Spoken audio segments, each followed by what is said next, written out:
Hello, my name is Suzanne Grohe, and it's my pleasure to host this panel session on the roadmap of the European Payments Initiative.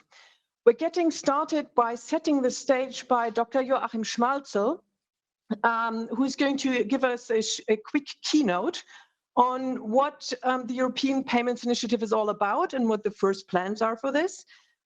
He's very well suited to do that because he is the president of the supervisory board of the Interim Company.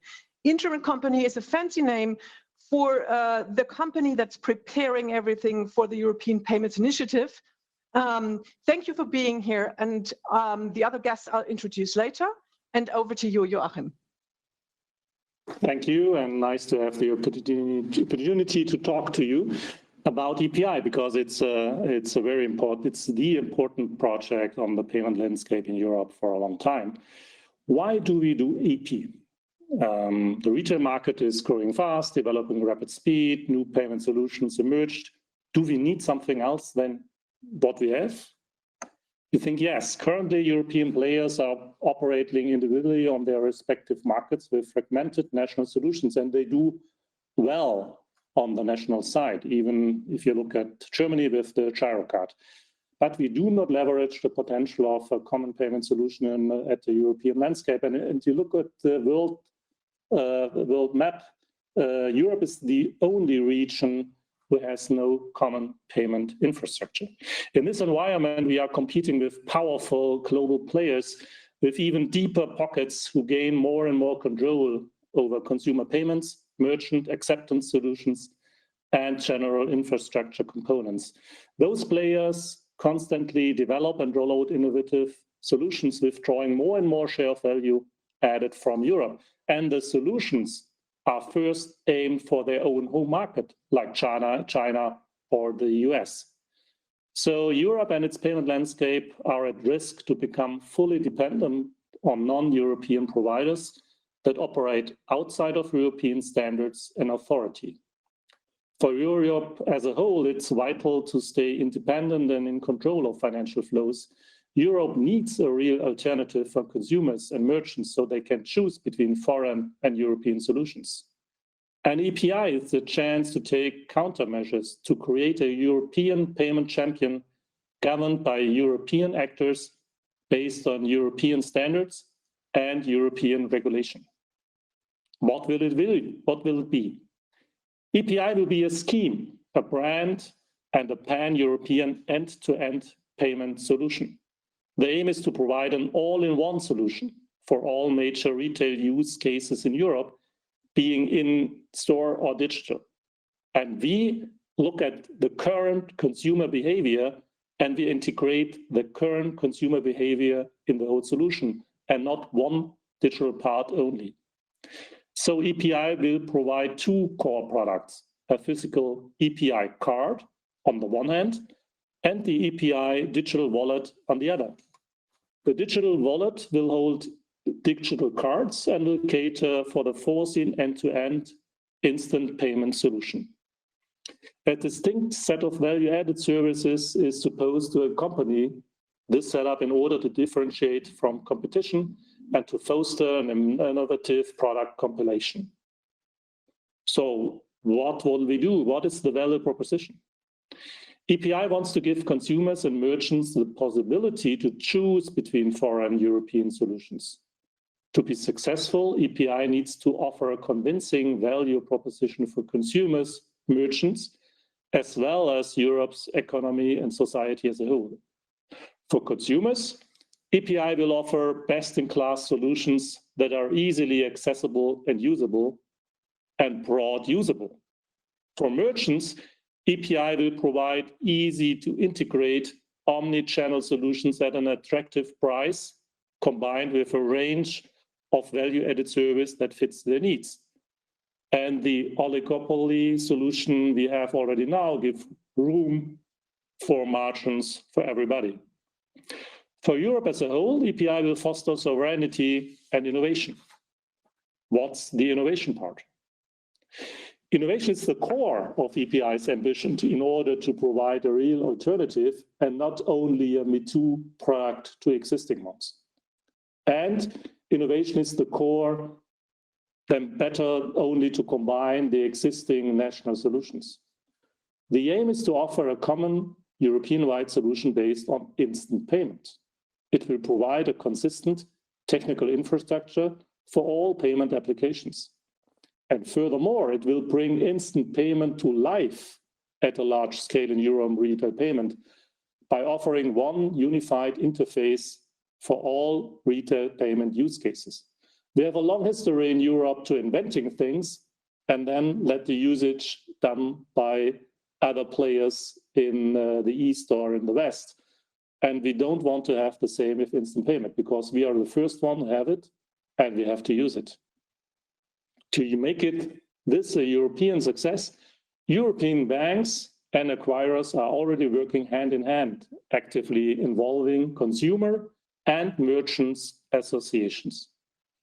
However, in the end, EPI can only be successful with the support from public authorities and regulators, ensuring that there will be a viable business case and a business model for instant payment transactions, maintaining a European level playing field and ensuring a certain regulatory stability to allow the market to focus on EPI implementation. What will come next?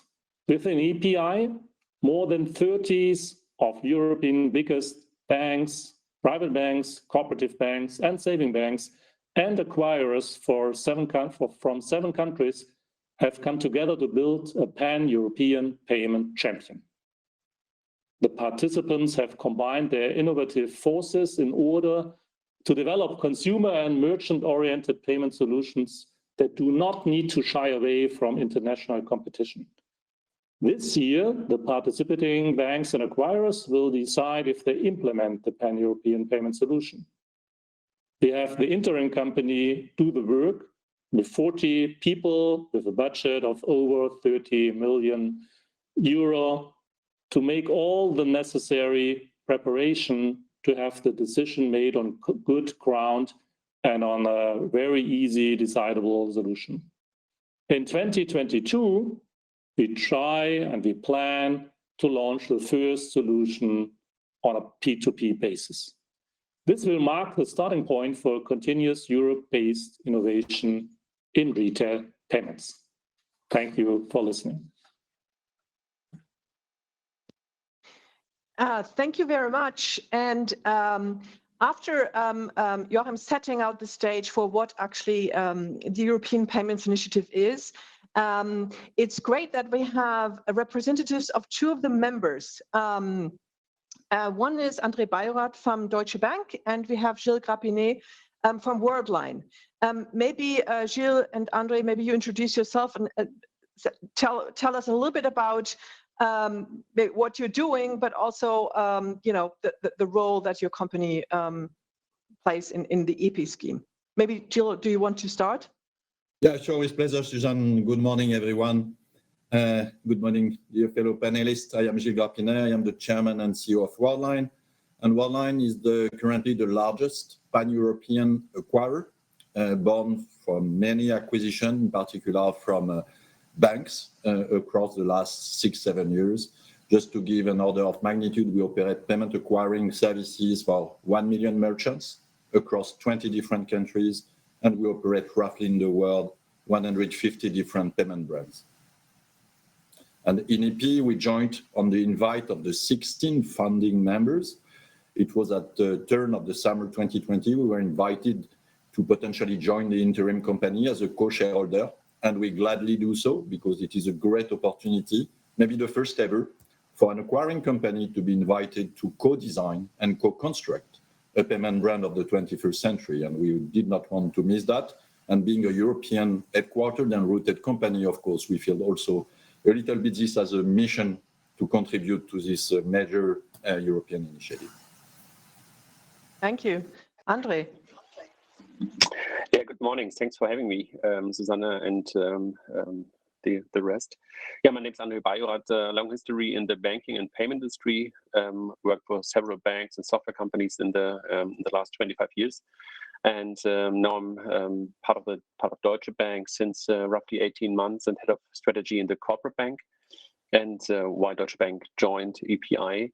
I think Joachim and Jill mentioned that. I think that's a great opportunity for us as a bank and for us as an industry to build something like EPI from scratch, and that's something where we want to be part in and part of, and that's the reason why we joined the EPI interims company.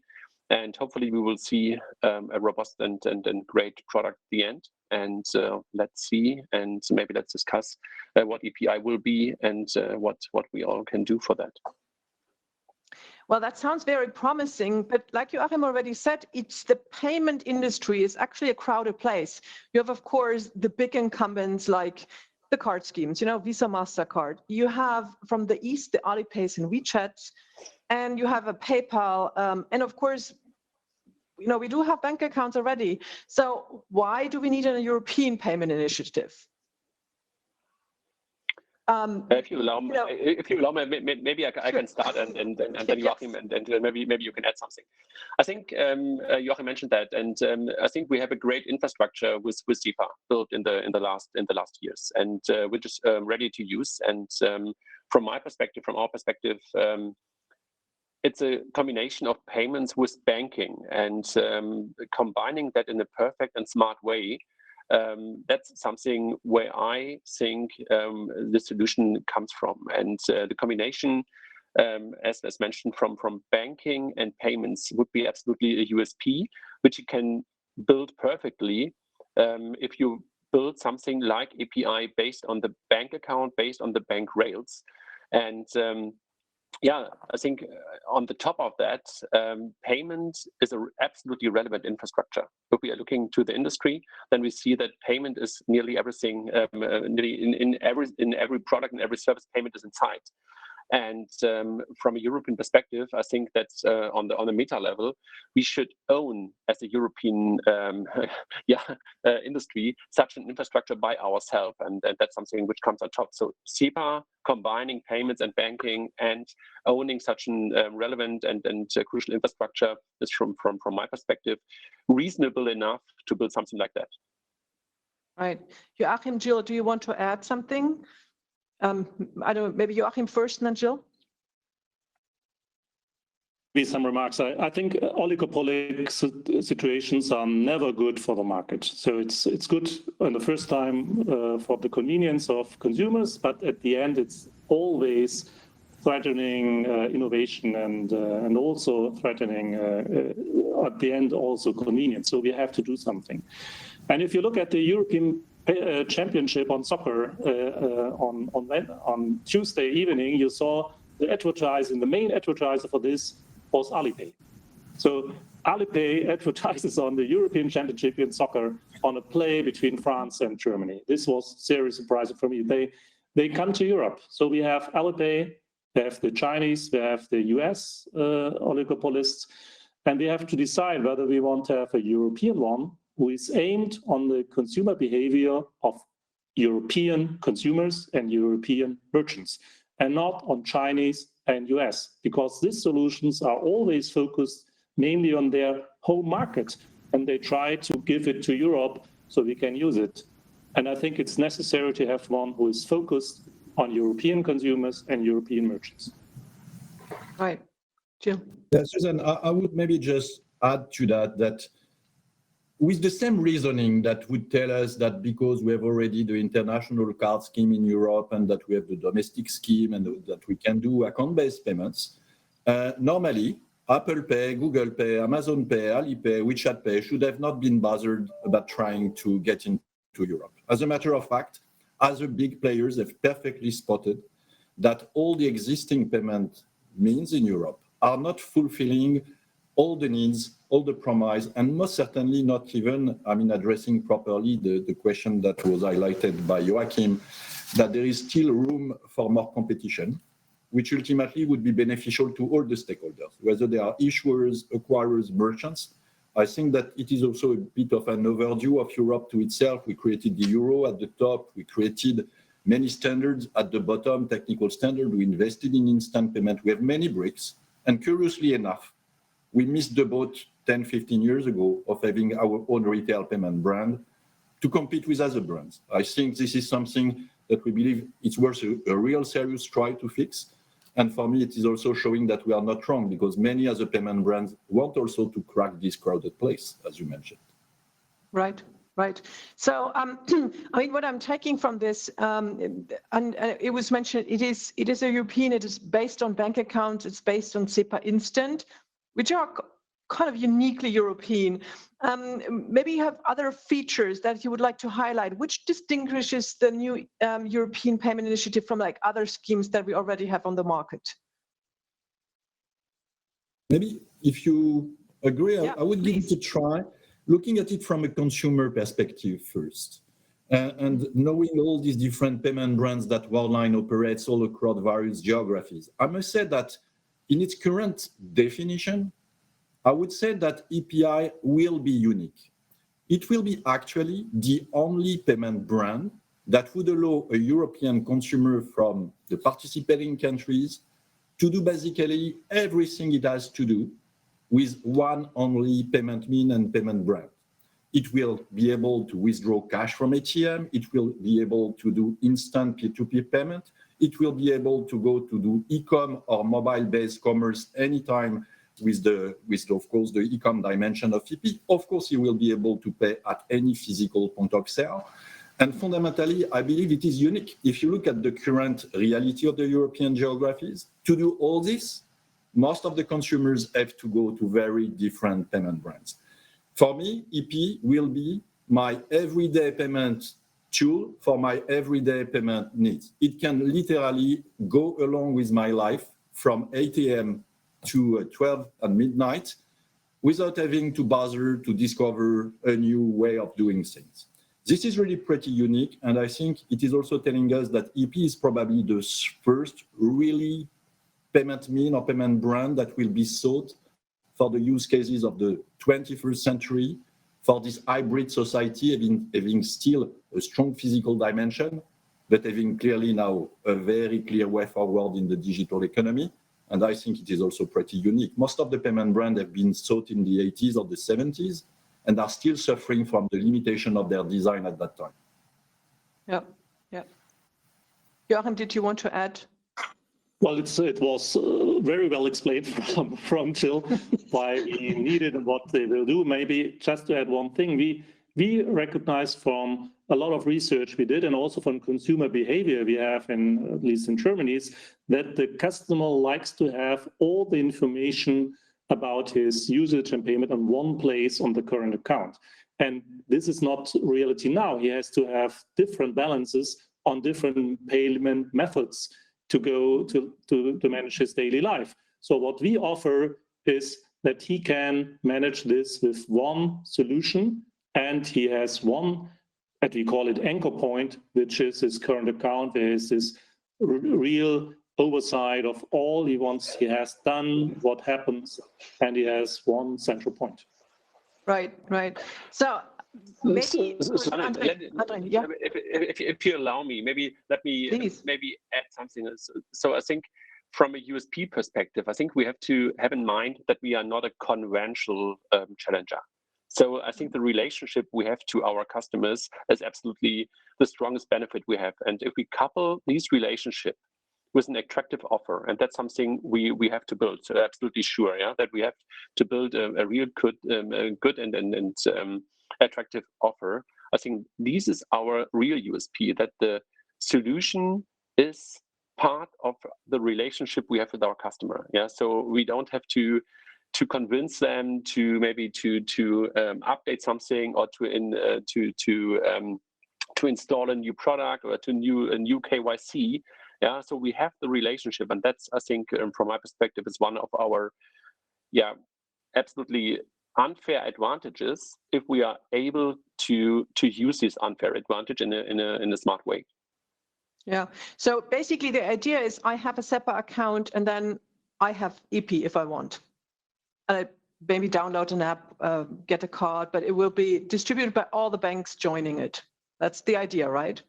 So there's not a lot of marketing rollout needed in a sense. I mean, of course there will be, but there's already the customer relationship. You don't have to do KYC. Now I'm starting to sell your product, but that's just to make it very tangible what the other incumbents, if they enter the new market, would be up against. And this is something that you, of course, can leverage. Now we focus a lot on the consumer, and I think that is a core piece, because the consumers need to be convinced that it's a great product. So now they can pay with their accounts, and Joachim, you also mentioned there's going to be a card for point of sale payments, for instance. Why would a merchant want to implement EP? Because they could say, well, you know, we have all the others and it's another thing, and it just it's already integrating that into my systems. It's just going to be, why is that going to be?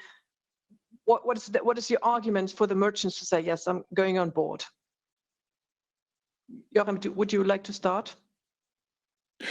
Well, the specialists for corporate banking and the acquirings are better. True. Yeah, that's true. Your mic was open. So.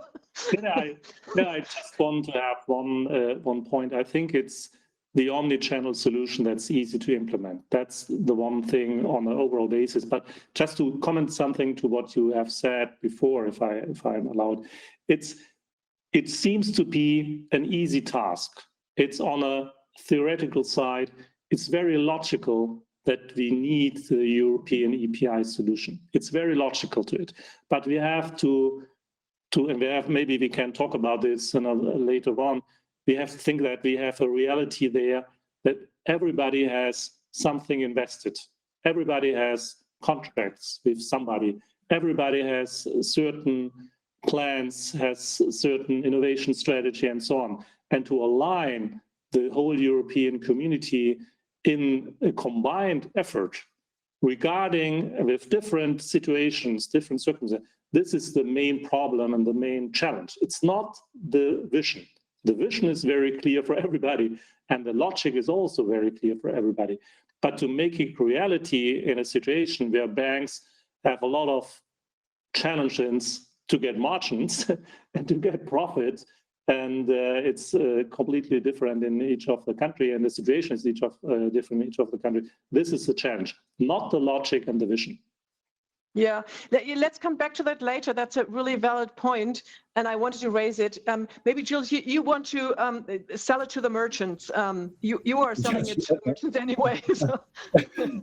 And as a matter of fact, it is one of our real reasons also to be on board, indeed, is to make sure that we will also design with our partners and the issuing banks a very compelling value proposition for the merchant, because you're right. Ultimately, the one deciding what payment brand they accept are the merchants. And indeed, it will be a significant undertaking and a real effort to go to the millions of European merchants and even to more global merchants that could be interested to actually accept EP, even beyond Europe. And as a matter of fact, like in Europe, we have many merchants accepting Alipay, as it was just remembered.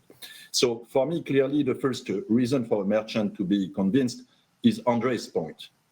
If we are successful in issuing massively EP card at the issuer side, they will see the EP brand in the pockets of their daily consumers. At least for any merchant having significant domestic business in Europe, in the core geographies, this will be the payment brand, the by default payment brand for domestic payment. Then the second real reason is that it will be also for any international merchant or e-merchant, a huge simplification of the existing setup. Rather than having today to deal with numerous domestic payment brands to capture these domestic payment flows if they operate a web shop, or if they are an international retailer having thousands of shops across Europe, EP could be the by default payment brand that would help them maybe to deal with 70% of their normal payment flows with one only payment brand, one centralization of the payment flows, one single harmonized reporting, same chargeback rules all across Europe.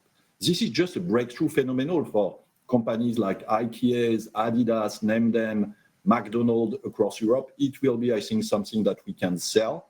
Of course, third reason, I mean, Joachim mentioned it sooner. There is currently an oligopoly to solve pan-European payment flows. Most probably, EP can also help to maintain a healthy competition and come also with a price point that may be compelling also for merchants, in particular, the one that are, and I become a bit technical here, but in interchange plus type of model where they pay directly scheme fees. And of course, all that is also part of the thinking of the interim company to fine-tune that. So you can have good economics, pretty compelling value proposition for international payment flows, and of consumers bearing the brand. I think on top of the innovation that EP want to deliver, these are, I think, very strong arguments that are make us hopeful that it will be an effort, but we have good arguments. Yeah, no, that sounds good. I'm going to put a little bit of water in the wine and using the argument that Joachim made or kind of triggered. Banks currently are making money with like selling the incumbent cards or offering, you know, their own products. We have a lot of local schemes, like I'm going to mention Girocard, but also Ideal, for instance, like as a banking scheme. All these local schemes, the banks, that's where the banks currently are making money. Now, if you're coming up with this new scheme, aren't you afraid it's going to cannibalize the existing ones? That's kind of a jump of faith if you basically are going to sell another one and not sure if it's going to take off or not. Maybe, I don't know, Andre, representing a bank. So I think if we say, okay, we want to build something like that, then we have to cannibalize ourselves. Yeah, then we have to think about that we are combining our existing offerings with a new offering. So that's quite clear for me that we cannot do everything in the long run in parallel. So we have to combine that. And as I mentioned before, I think our biggest opportunity is on the one side the relationship we have to the merchants and to the consumers. And I think if we are able to build EP in a smart way, then our chance is to combine that with our existing banking products. So maybe something like buy now, pay later. Why do we need buy now, pay later companies from outside if we are able to offer that by ourselves? Why can we do nothing like a smart lending product? So I think that's, from my point of view, the reason why banks should think about joining EPI in an early phase, and why we are able to build a great solution. Because as I'm trying to make clear in the beginning with my first statement, that the combination of payment and banking and the contextualization of banking is something which we can make visible, and we can build we can integrate our existing bank product in the payment flow. And that's the reason why I think API is such a big opportunity for us. And yeah, from a bank perspective, you ask if we have to cannibalize our existing schemes. Yes, we have, because we have a big opportunity to make better business with new products and with combining the products. That's the reason why I'm thinking in such a way about that. That makes Maybe sense.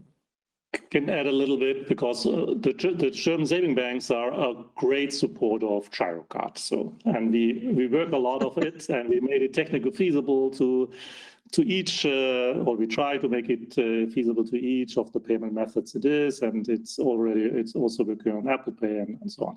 So, and the consumer likes Girocard in Germany. It's the best. It's the payment method of choice during the COVID crisis.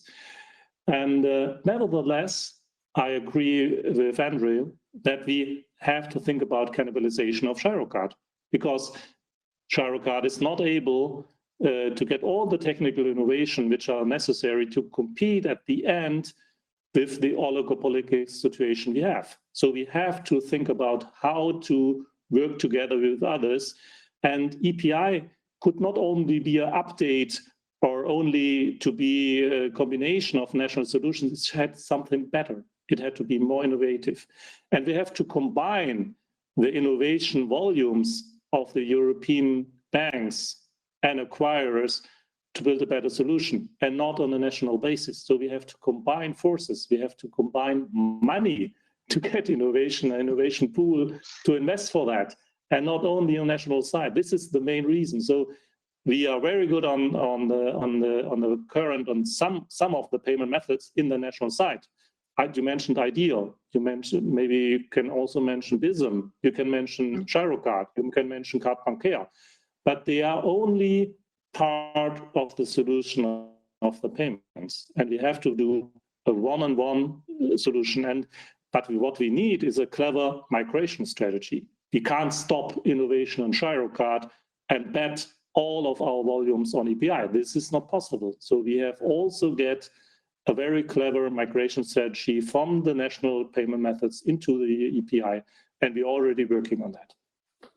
Yeah, one question again around that, because why invent a new one? Why was the decision invent a new scheme instead of just putting all the schemes you mentioned together and kind of migrating them into one, bridging it?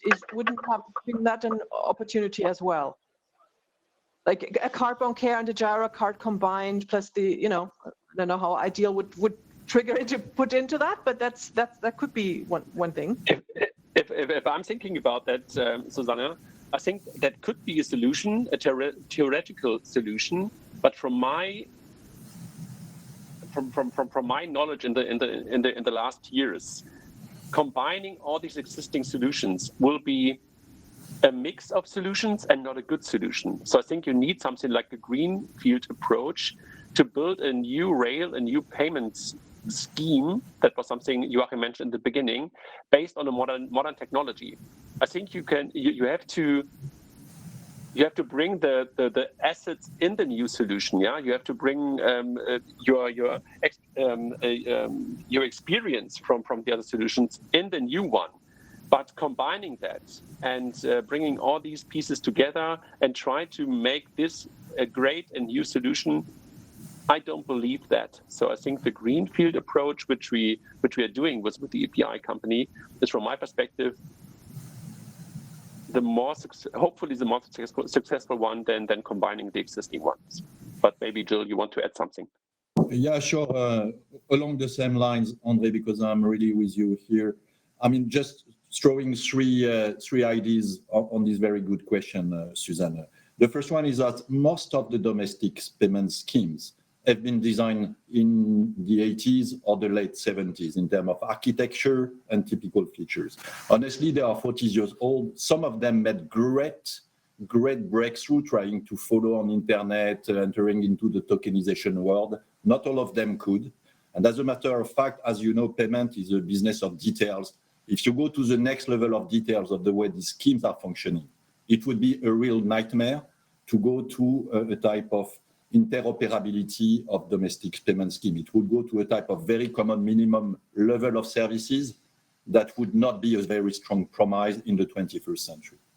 The second comment I would like to do is related to the fact that not only this scheme have been designed in old times, but at a time where memory was scarce, bandwidth for network was ultra scarce and expensive. Basically, all the messaging system of these schemes were designed at a time where you wanted to transport the very bare minimum level of information and you wanted to keep nothing because it was just costing a fortune. If we are projecting to the type of use cases that Andre was alluding to, we need a data-rich payment scheme, something that will be actually allowing value-added services to be built up, and from that you need also to take it from scratch. Last comment I would like to do is Europe has the euro, but when it comes to payment processing, Europe has been lacking of size and scale because precisely our domestic payment volumes were fragmented in numerous platforms. Connecting domestic platform to try to do a common thing would only keep the fragmentation the way it is today and would deprive us of the economies of scale that from a processing standpoint EP can have, and that can also benefit both to the issuing banks, to the acquirers, and ultimately to the merchant, because we could lower the cost of processing if we do genuinely build a pan-European new processing set of rails rather than connecting domestic rails. So for all these good reasons, I genuinely believe that it is tougher, it is more ambitious, but it is most certainly, as Andre said, the only real way forward to strike a very competitive and groundbreaking value proposition. Right. We touched upon this already a little bit, like things, ancillary services that you could do because the members are banks and everyone has the bank account as the basis and the card then. But there could be the credit piece, but there could be maybe other ancillary services that in a future vision could be attached to that. Would you like to expand on some of the ideas that maybe are floating around? I know this is not going to be tomorrow, but think ahead next 5 years maybe. And Andre, are you the visionary? Oh, Joachim was the first. I think the president has to go in front. But as you mentioned, visionary, I put back. So no, I would maybe we have a step approach. First thing, all is banking near services are first. Like Andre mentioned already, the pay later thing, the instant financing, which is very banking near. So we want to implement this first. Next one we think about is digital identity. We have to work together with the digital identity work of the European Commission and also in Germany to get it combined, because it's easier than if you know who it is, maybe it's easier to make payment with him. And you know who it is, it's easier to make also as a merchant to pay with them. So this is the things first, but there are other innovation things in line. But first we have to get the thing done. Then we have to combine the innovation volume and the capacity and the knowledge of the people, and then we will find solutions. Yeah. I think absolutely agree. And if we're looking to the European landscape and to the activities or initiatives which are in place right now, then we are seeing something like the digital euro discussion on the one side, the digital identity piece on the other side, and EPI. And I think if you are thinking about it in a broader sense, then we can imagine that there will be a combination of all these three things. Yeah, these are infrastructure pieces, and I think out of these infrastructure pieces, we can build great products. And if I'm thinking about the digital euro, for example, then something like EPI could be and maybe would be a perfect solution to make the digital euro visible, usable, and usable is I think the right term. And from the digital identity perspective, I think we were all happy last week when the European Commission published their paper around self-sovereign identity. I think that's something which is absolutely combinable with EPI and in the longer term. And I think that's great to see from a visionary perspective that three infrastructure pieces can come together. But on the nearer term, I think from the retail perspective, clear what Joachim mentioned with buy now, pay later and instant financing, but on the merchant side as well. So if we're looking on the merchant side, then banks can provide the merchant with maybe a lending product as well. And so there are a lot of startups right now outside which are offering great products for e-commerce merchants in specific, and that's a product which banks can offer by themselves in a perfect way. If they are part of the payment process, then they can offer that in a better way than today. So these are the products on the one side, on the retail side, and on the merchant side as well. And visionary, I think these three infrastructure pieces could absolutely great combined. Thanks, Andre. You mentioned the digital euro, and I'm going to play devil's advocate a little bit. Now, we were talking cards and bank accounts and so on. That's the current state of play in payments. Looking ahead the next 5 years, isn't DLT the next hot thing on the market? And why not do everything on the blockchain? Would be an option. Why did you go with cards? Is it I think it's a good question for the acquirer in the round.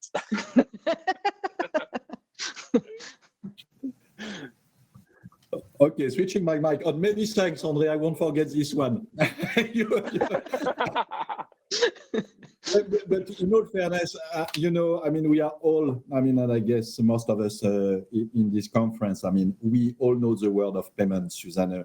We know that payment is an industry where you have very often a very strong buzzword that is popping up that is supposed to revolutionize the way we're going to pay. And in the end, it takes much more time than what it was forecasted to do, even by the most, in particular, by the most optimistic ones.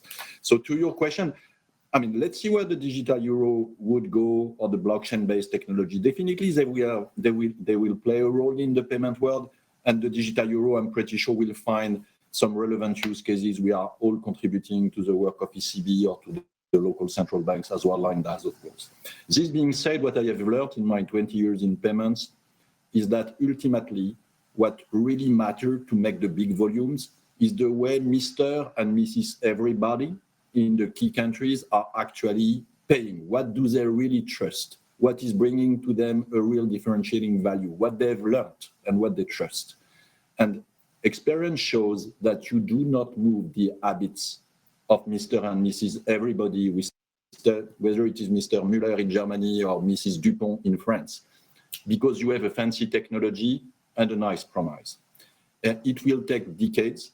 It took decades to establish the cards. It has still an enormous room to go. I just remember everyone that more than 60% of the retail payments in Europe are done in cash or checks. It is still not above 50%. And it took a pandemic, a global pandemic, to actually accelerate this last year by a few years' time. So for me, digital euro will land in the landscape most certainly. I see personally some very interesting use cases for it, in particular in terms of a prepaid wallet that could work even when you are offline. In many circumstances when you cannot get real-time connectivity, I'm pretty sure it can really help. But and many others, but I don't want, it's not the point of this roundtable. But EP will have decades of relevance before being outdated, particularly because we design it precisely to stand the use cases of today that Mr. Müller and Mrs. Dupont in France are actually having in front of them. Yeah, yeah. Yeah, please. Well, I think that's the real point, that what the consumer will do with it. And the Digital Europe is, first of all, as Andrew already mentioned, infrastructure and not designed for users. So somebody has to do the job to make it feasible for users. And I think EPI will be part of the solution based on the Digital Euro infrastructure, also to bring value to the consumers and merchants based on the infrastructure of Digital Euro. But this will not the one solution. It will an added solution side, an additional solution for the consumers for certain use cases where it will be relevant. So there's never a one-size-fits-all approach in payments, as we know, and we needed 20 years to come to a real relevance of the Share card. Now it's the payment method of choice in Germany, but 20 years, and it was a long way to go with details and convincing the people, and still we have a lot of transactions in cash. Yeah, I think if we want to make it very, very crystal clear, or maybe very, very easy, then maybe the Digital Euro could be just another funding source. mm-hmm. Yeah, Mm-hmm. and not the solution. Yeah, yeah. No, I see that.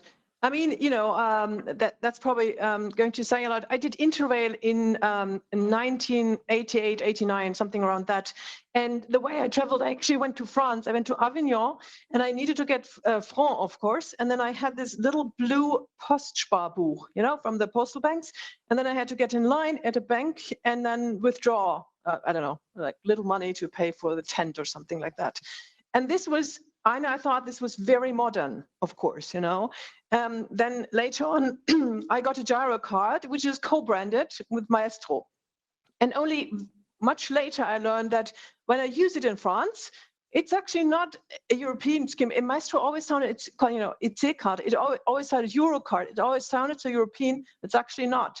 So maybe, we could use the last few minutes. If you describe to me how my daughter, who's 8 years old, how is she going to do her Interrail in 10 years? How is she going to use your product? She's also going to Avignon, by the way.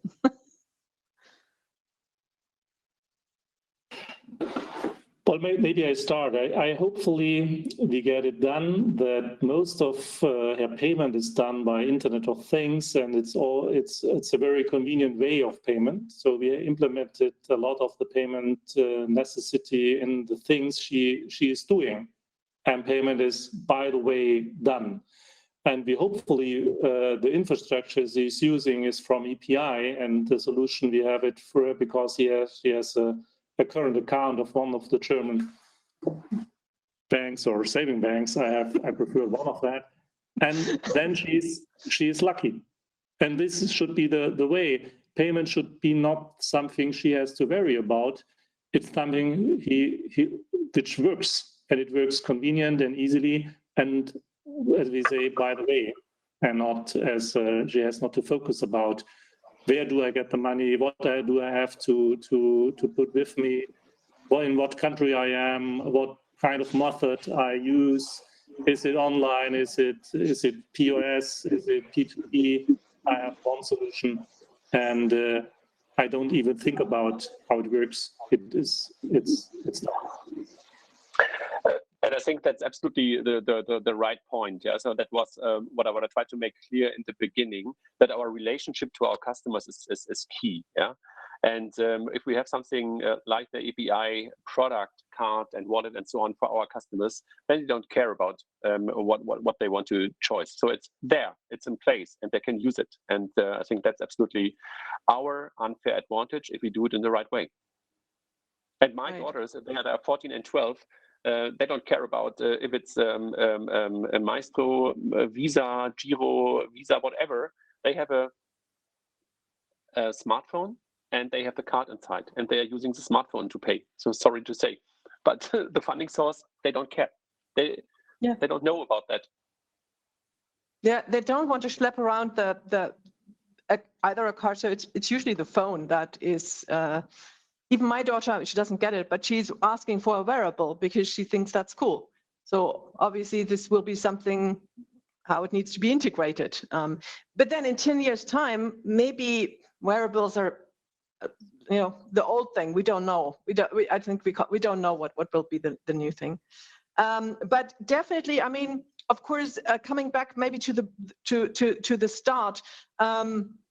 One of the challenges that I took, Joachim, from what you said, is getting together as Europeans and getting everyone on board with the vision. But then, of course, everyone has to maybe compromise on a couple of things that they do now.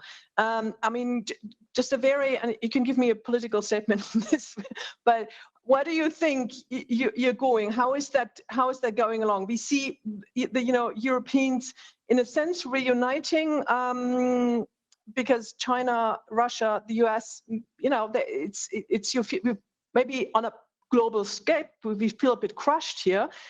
Everyone has that sense, but then of course, if they have to compromise, we also see in other political areas, it's not that easy to get actually together.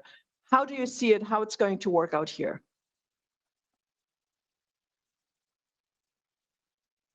You're on mute still. Sorry. Try to do it the right thing. Sorry. Thanks. Well, it's always a challenge to find a solution who is a reasonable base for everyone. That's the European way. So we don't want to have the one size fits all approach. We don't want to have the winner takes it all approach. We don't want to have the approach of other communities that somebody has to pay with data or something else. So we have another different approach. We want to have a win-win situation for banks and merchants and acquirers and consumers. Everybody has to have advantages out of this. It makes it more complex and more difficult, but I think on the long way, it's the right one, and it's necessary to discuss a lot, to have a lot of dialogues. What is the right thing, where we can put out, and where we have also to capture the consumers. The consumers in Europe are completely different. If you buy an e-commerce in France, you pay with credit card, and the French people type in the number of the credit cards.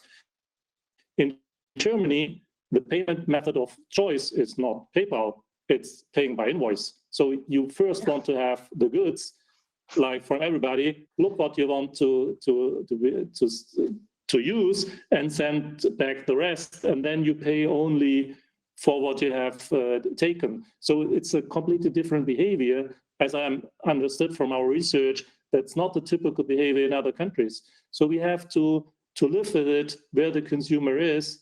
This is the European way. we have not one size fits all, so the consumer decides and we deliver the thing to him. So this is necessary that we really talk about the different behaviors in the different European countries, that we look at that we discuss the solutions, that we understand why is it different, how can we find a solution also feasible for French people, for German people, for the Spanish people, the Italian people, the Austrian people, the Netherlands, the Belgian, Finnish, Poland, and so on. This is necessary for our solution. I think it's worth working for it, but it's still undertaking which is not sure that it will work, because we have a lot of obstacles. The obstacle number one is that we have current investment plans.